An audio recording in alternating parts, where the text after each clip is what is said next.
بسم الله الرحمن الرحيم كسو دوادا مركله iyo barnaamijkii qubaraha qodobada aan idin kugu haynana waxa kamida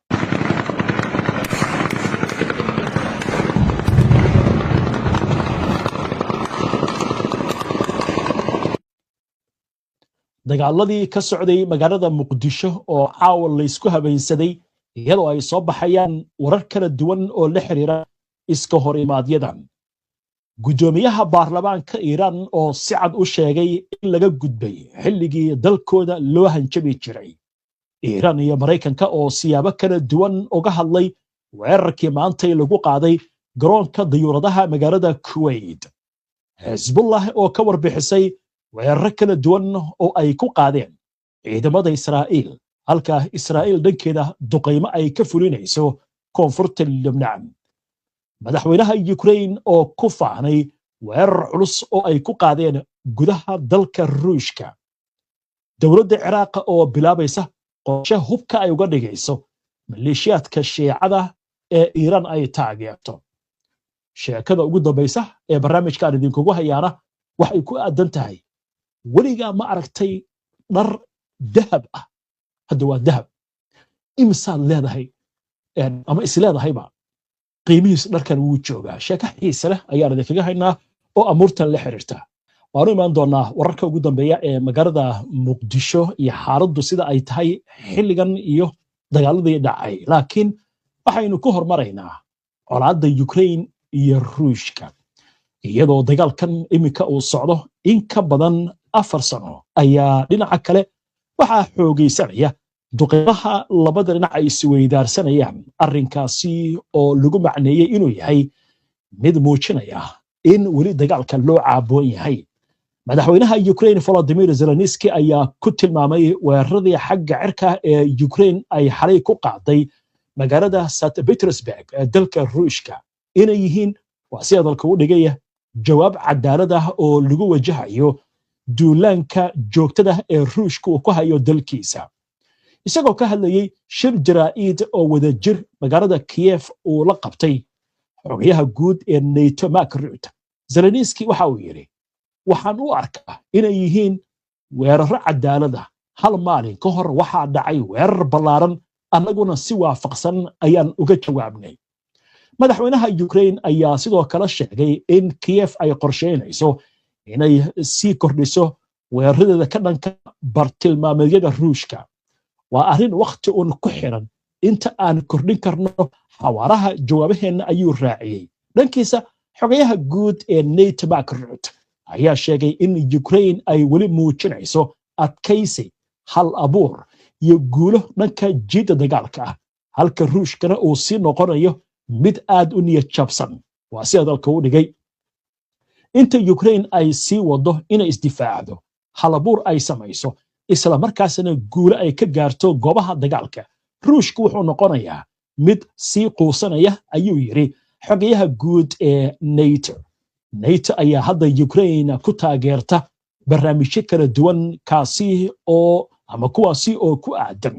in ciidanka Ukraine la siiyo waxay u baahan yihiin qorshahan ayaa waxa ku jira rasaas iyo hub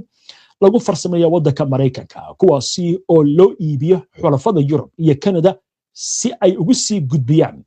dawladda Ukraine si dagaalka ay ugu adeegsato waatahay warkaasna inta aynu kaga gudubno xagga Ciraaq aynu eegno halkaasi oo laga soo warinayo in dawladda waddankaasi ay bilaabayso qorshe ballaaran oo lagu doonayo in hubka looga dhigo maleeshiyaadka Shiicada ee Iiraan ay taageerto arrintan oo la sheegayo Mareykanka inuu gadaal ka riixayo ra'iisul wasaaraha dalka Ciraaq Ali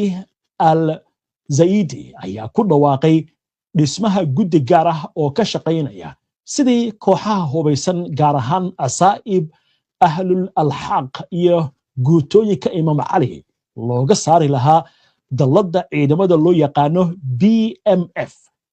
ee ah maleeshiyaadka Iiraan ay taageerto iyadoo tilaabadan lagu doonayo in hubka lagu soo koobo gacanta dawladda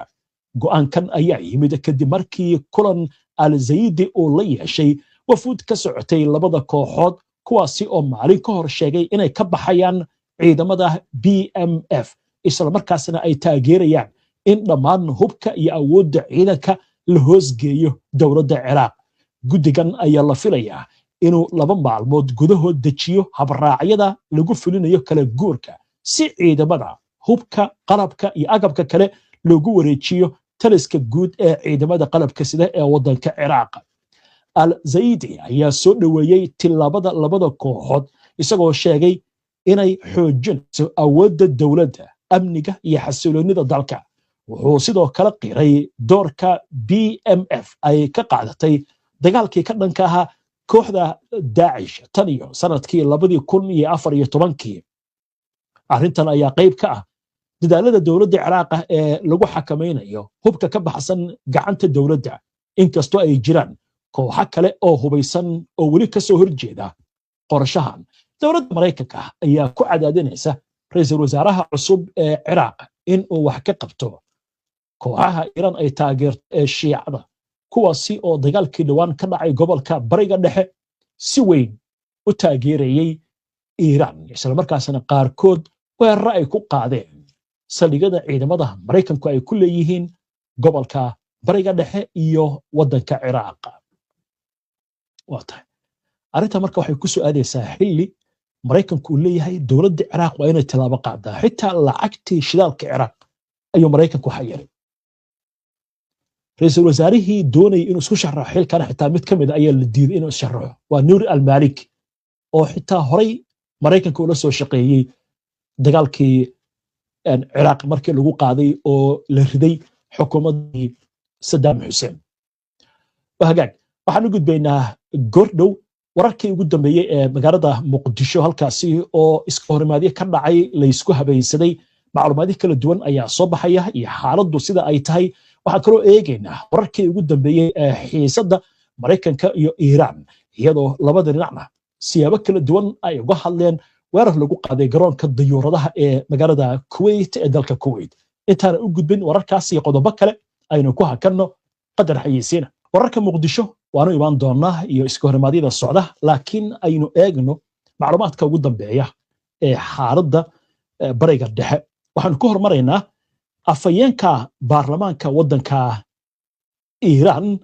Maxamed Baaqir Qalibaaf ayaa sheegay in la soo afjaray xilligii Iiraan looga hanjabi jiray dhinacyo kala duwan iyadoo aan wax jawaabana ka bixin arrinkaasi. waxa uu sheegay in weerar kasta oo lagu soo qaado dalkiisa looga jawaabi doono tilaabo adag oo u dhiganta. dhinaca kale, ciidanka ilaalada kacaanka islaamiga ee Iiraan ee loo yaqaano IRGC ayaa beeniyey inay beegsadeen qaybta rakaabka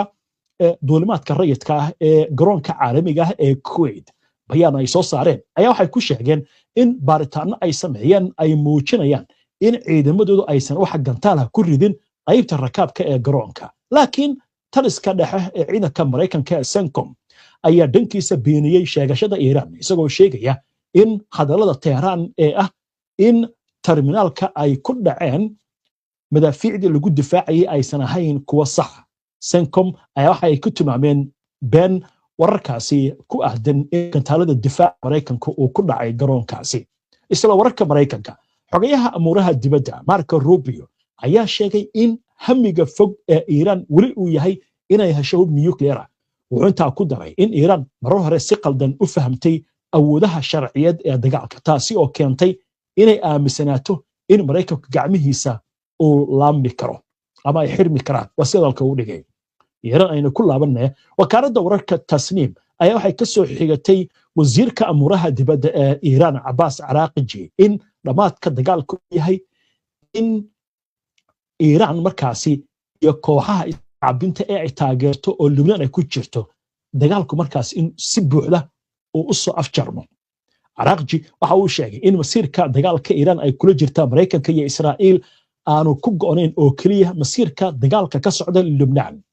wuxuu sidoo kale sheegay in Iiraan aysan weligeed doonayn inay faragelin ku samayso arrimaha gudaha ee Lubnaan, isla markaasna Xisbullah ay tahay qayb muhiim ah oo ka mid ah qaab dhismeedka siyaasadeed ee waddankaasi. Araghchi ayaa intaa ku daray in ciidamada Iiraan ay diyaar u yihiin inay duqeeyaan Israa'iil haddii ay weerarto magaalada Beirut, isagoo ka digay in weerar kasta oo lagu qaado caasimadda Lubnaan uu yeelan doono cawaaqib halis ah isla markaasna uu horseedi doono dagaalku inuu si buuxda gobolka uga qarxo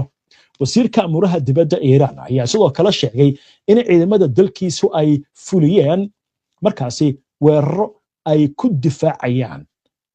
madax banaanida waddanka waxaana uu sheegay weeraradii ugu dambeeyay inay ahaayeen kuwa lagu beegsaday goobaha Mareykanka uu ku leeyahay wadamada la weeraray kuwaasi oo ku tilmaamay in ay u ogolaadeen in laga soo qaado dhulkooda weeraro ka dhan ah Iiraan dhinaca kale dowladda waddanka Kuwait ayaa waxay daboolka ka qaaday inay yareysay tirada xubnaha safaaradda Iiraan ee dalkaasi isla markaasna ay go'aansatay inay dalka rido laba diblomaasi oo Iiraaniyiin ah iyadoo tilaabadan ku macnaysay inay jawaab u tahay waxa ay ku tilmaamtay weeraro joogto ah oo uga imaanaya Iiraan wasaaradda amuraha dibadda ee Kuwait ayaa bayaan ay soo saartay waxay ku sheegtay inay u yeeratay kusimaha safiirka Iiraan ee Kuwait Hamid Yakhubifar isla markaasna ay ku wareejisay warqad rasmi oo cabasho ah oo la xiriirta waxay ugu yeertay gardarrada joogtada ah ee Iiraan iyo go'aanka lagu dhimayo tirada xubnaha ergada diblomaasiyadda ee dalkaasi ee Kuwait ku sugan ee Iiraan ka socda wahagaag xagga ciidamada Xisbullah iyo Israa'iil haddii aynu eegno iyo wararkii ugu dambeeyay ururka Xisbullah ayaa waxa uu ka warbixiyay weeraro kala duwan oo ay ku qaadeen ciidanka Israa'iil ee ka dagaalamaya koonfurta waddanka Lubnaan gaar ahaan qalcadda taariikhiga ah ee Al-Shaqiif Xisbullah waxay sheegeen in diyaarado ay ku weerareen taangi nooca Merkaba oo ciidanka Israa'iil ay leeyihiin isla markaasna madaafiic ay ku garaaceen goobo ciidanka Israa'iil iskugu soo urureen oo ku yaal koonfurta Lubnaan dhinaca kale Israa'iil ayaa sida telefishinka Al Jazeera uu sheegayo waxay diyaaradaha droniska ay ku duqaysay degmada Kavarruman oo ka tirsan gobolka Nabatiya ee koonfurta waddankaasi Lubnaan wahagaag xagga Muqdisho aynu eegnaa sidaad kula socoteen wararkayagii aan idiin soo gudbinay iska horimaadyo u dhaxeeya dowladda Soomaaliya ciidankeeda iyo ciidamo taabacsan hogaamiyaasha mucaaradka qaar ka mid ah ayaa ka dhacay galabta magaalada Muqdisho laakiin dagaaladaas ayaa waxaa la sheegay in la isku habeynsaday inkastoo makhriinimadii uu joogsaday dagaalkii ka socday aaga saldhigga dabka isgoyska dabka iyo sidoo kale qaybo ka mid ah degmada Howlwadaag oo guri uu ka degay halkaasi ra'iisul wasaarihii hore ee Soomaaliya Xasan Cali Khayre haddana waxaa la sheegay in dagaalka mar dambe uu caawa dib u qarxay waxaana laga maqlayaa aagaasi rasaas culus oo la isweydaarsanayo Xasan Cali Khayre ayaa war uu soo saaray goor dambe waxa uu ku sheegay in mar kale weerar lagu soo qaaday isagoo wasiirada yiri ay la joogaan dad erga ah oo xaaladan inay ka ergeeyaan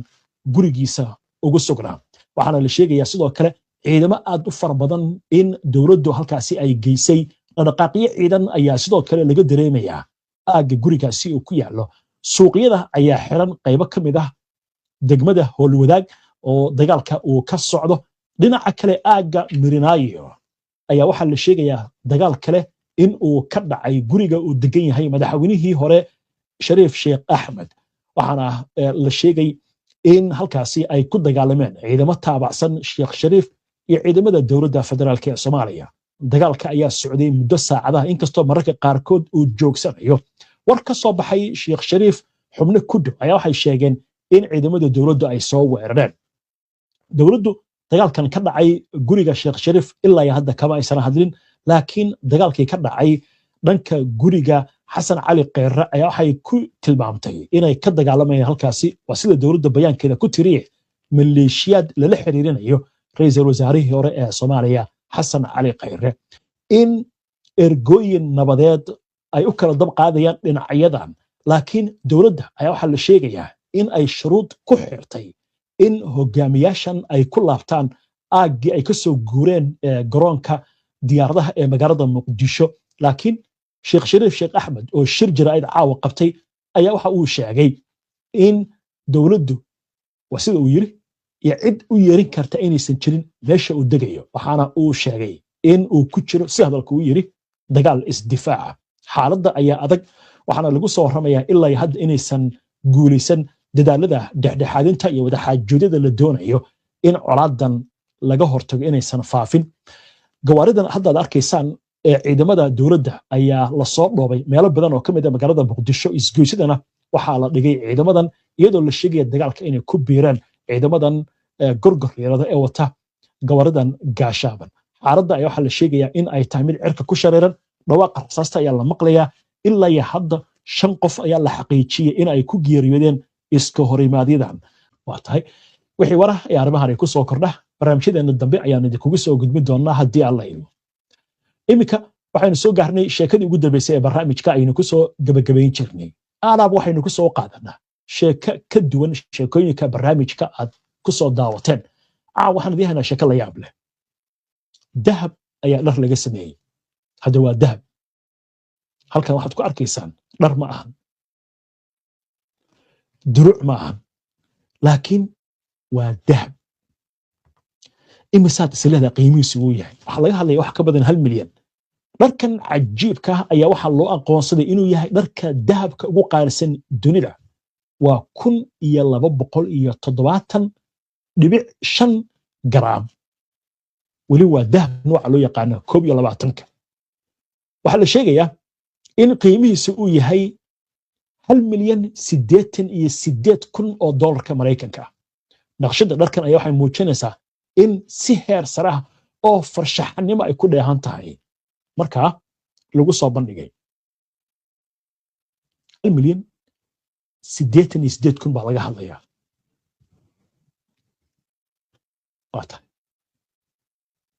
dadna way la'yihiin dahabkii, dadna way ku labisanayaan. waa hagaag inta ayaan ku soo gabagabeynaya caawa barnaamijkii. waana ku mahadsantihiin daawashada barnaamijka. si aad ula socoto wararkan iyo barnaamijyada iyo macluumaadka aynu halkan ka soo gudbinno, haddii aad ku cusub tahay baraheena bulshada ama horay aadan ugu xirnayn, hadda ku soo biir. waa inoo barnaamij ka xiga insha Allah. inta ka horeysa nabadgelyo.